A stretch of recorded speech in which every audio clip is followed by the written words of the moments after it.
Welcome to Garam Garam Bezawada రుచుల్లో. ఈరోజు మనం చింతకాయ పచ్చడి చేసుకుంటున్నామండి. చింతకాయలు తెలుసు కదా, మనకి చిన్నప్పుడు మనం ఈ స్కూల్కి వెళ్ళేటప్పుడు కొనుక్కొని తింటూ ఉంటాము. అంటే ఈరోజు మనం పచ్చిమిరపకాయలతో చింతకాయ పచ్చడి చేసుకుంటున్నాం. ఎలా చేసుకోవాలో చూద్దామండి. ముందుగా వీటిని శుభ్రంగా కడగాలండి. 2-3 సార్లు బాగా కడగాలి, మట్టి ఉంటుంది కదా, అందుకని శుభ్రంగా కడగండి. అలాగే చిన్న చిన్న ముక్కలుగా మనం చింతకాయలను కట్ చేసుకుందాము. ఇప్పుడు మనం చింతకాయ పచ్చడికి ఏమేమి కావాలో వేయించుకుందామండి. తగినంత ఆయిల్ వేసుకోండి. ఆయిల్ హీట్ ఎక్కిన తర్వాత ఇప్పుడు మనము పచ్చిమిర్చి వేసుకుంటున్నామండి. ఫస్ట్ పచ్చిమిర్చి ఘాటు పెట్టి వేసుకోండి, లేకపోతే పేలుతాయి మధ్యలో. ఇలా ఘాటు పెట్టండి. ఇలా ఘాటు పెడితే ఏమవుతుందంటే పచ్చిమిరపకాయ పేలకుండా ఉంటుంది.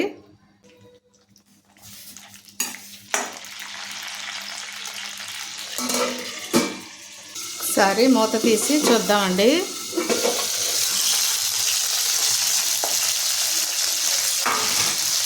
ఎందుకంటే పచ్చిమిరపకాయ బాగా వేగాలి, వేగితేనే పచ్చడి, ఏ పచ్చడి అయినా కూడా బాగుంటుందండి. పచ్చిగా ఉందనుకోండి పచ్చడి అంత టేస్ట్గా అనిపించదు. అందుకని మనం బాగా వేయించుకోవాలి.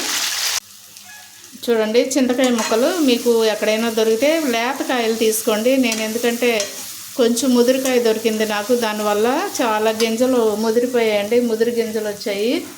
అందువల్ల నేను కొంచెం సన్నగా కట్ చేశాను, బాగా సన్నగా కట్ చేశాను.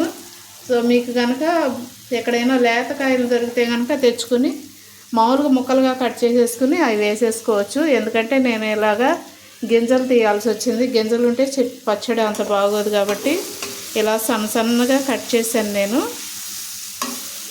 సో మీరు కూడా ఇలాగే కట్ చేసుకోండి, లేదా లేత అయితే కనుక మామూలుగా 2 ముక్కలుగా కట్ చేసి వేయించేసుకోవచ్చు. ఇవి వేగిపోయాయండి. నేను ఒక గిన్నెలోకి తీసుకుంటున్నాను.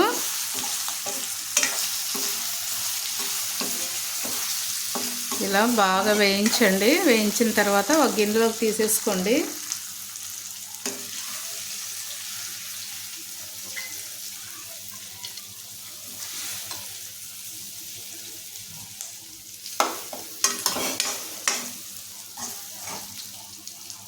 ఇప్పుడు మనము కొబ్బరి ముక్కలు వేస్తున్నానండి. ఇదిగోండి చూడండి, సన్నగా కట్ చేసి పెట్టుకున్న కొబ్బరి ముక్కలు వేస్తున్నాను. లైట్గా వేయించుకుందాము. అయితే మీ దగ్గర శనగగుళ్ళు ఉంటే కూడా కొంచెం వేసుకోండి. ఒక చిన్న కప్పుకి వేసుకోండి. ఒక చిన్న టీ గ్లాస్ కూడా అక్కర్లేదండి, టీ గ్లాస్లో సగం వేసుకుంటే సరిపోతుంది. అవి కూడా వేసుకుని వేయించేసుకోండి ఆయిల్లో. ఈరోజు నా దగ్గర లేవు, అందుకే నేను కొబ్బరి వేస్తున్నాను. సో ఇప్పుడు కొబ్బరి ముక్కలు కూడా తీసేసుకుందామండి. ఇలా వేగితే చాలు, కొంచెం పచ్చివాసన పోతే చాలు. ఇవి కూడా ఒక ప్లేట్లోకి తీసేసుకుందాం. సో ఇప్పుడు మనం టమాటా ముక్కలు వేసేసుకుంటున్నామండి. టమాటాలు 2 వేసుకోండి, ఎందుకంటే టేస్ట్ బాగుంటుంది పచ్చళ్ళలో.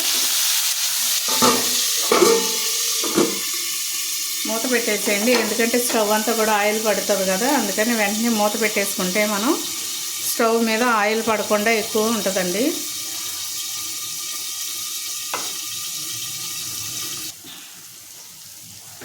చూడండి, ఇలా వేగిపోవాలండి. టమాటా కూడా బాగా వేగాలి, వేగితేనే పచ్చడి, ఏ పచ్చడి అయినా కూడా బాగుంటుంది.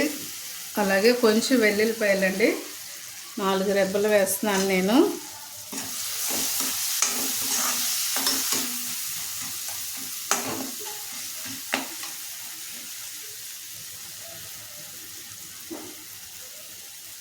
చూడండి, జీలకర్ర వేస్తున్నాను. 1 స్పూన్ జీలకర్ర వేసుకోండి, స్మెల్ చాలా బాగుంటుందండి. జీలకర్ర వేసుకుంటే ఏ పచ్చడిలోనైనా కూడా జీలకర్ర వేసుకుంటే చాలా బాగుంటుంది.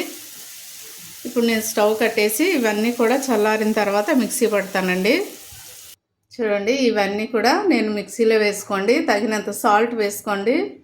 ఇప్పుడు నేను మిక్సీ పట్టుకొని వస్తానండి. ఇప్పుడు మనము కొంచెం ఆవాలు వేస్తున్నానండి. నేనైతే ఎక్కువ వేయట్లేదు, కొంచెమే వేస్తున్నాను ఆవాలు. తాలింపు దినుసులన్నీ కూడా కొంచెమే వేస్తున్నాను.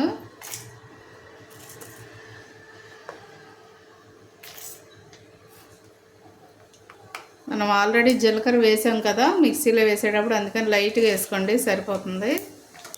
మనం స్టవ్ మాత్రం సిమ్లోనే పెట్టుకోవాలండి. సో ఇప్పుడు కొంచెం కరివేపాకు వేస్తున్నాను, కొంచెం లైట్గా పసుపు వేస్తున్నానండి. స్టవ్ కట్టేసేస్తున్నాను నేను, ఎందుకంటే తాలింపు వేగిపోయింది కదా, అందుకని స్టవ్ కట్టేస్తున్నాను. లైట్గా పసుపు వేస్తున్నాను, కొంచెం కొత్తిమీర కూడా వేస్తున్నానండి. లైట్గా వేస్తున్నాను, ఎక్కువ వేయట్లేదు. మనము మిక్సీ వేసుకున్నటువంటి చింతకాయలు అలాగే పచ్చి కొబ్బరి పచ్చడి వేసేసుకుంటున్నాము. చాలా టేస్ట్గా ఉంటుందండి, మీరు కూడా తప్పకుండా ట్రై చేయండి. నోటికి పుల్లగా కారకారంగా ఉంటుంది, చాలా బాగుంటుంది. మీకు ఎక్కడైనా చింతకాయలు దొరికితే తప్పకుండా ట్రై చేయండి. ఎందుకంటే ఇప్పుడు చింతకాయలు సీజన్ కదా, దొరుకుతాయి చాలా వరకు. నాకు ఈ చింతకాయలను చూడగానే మేము స్కూల్కి వెళ్ళేటప్పుడు అవన్నీ కూడా జ్ఞాపకం వచ్చాయండి. ఎందుకంటే స్కూల్కి వెళ్ళేటప్పుడు మేము బ్యాగ్లో పెట్టుకొని, అలాగే మేము కట్ జేబులో పెట్టుకునే వాళ్ళం. ఇవి ఆ క్లాసు జరిగేటప్పుడు కూడా మేము డస్కుల్లో పెట్టుకొని ఇవి చిన్న చిన్న ముక్కలుగా కొరుక్కుని అందరం కూడా మేము షేర్ చేసుకుని తింటూ ఉండేవాళ్ళం క్లాస్ జరిగేటప్పుడు.